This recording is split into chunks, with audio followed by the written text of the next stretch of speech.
May taon na to? Wala pa. Wala pa, good pa lang. Wala pa. So ayan, no? Unit natin ngayon, no? Ito yung bagong modelo ng Kawasaki natin, no? Ayan, yung Kawasaki Brusky. Ayan. Shoutout na lang po, no? So tinakbo niya nasa 16. Ayan, 16.7, no? So ang problema ni Bossing, bigla na lang nag-iingay sa may part ng likuran. Okay. So start natin, no?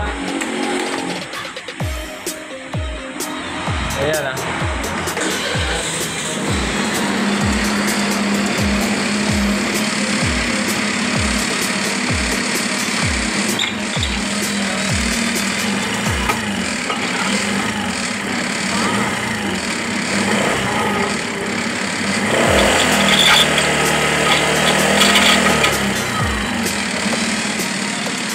Maingay lang yung lifter natin. Sobrang ingay ng lifter, no?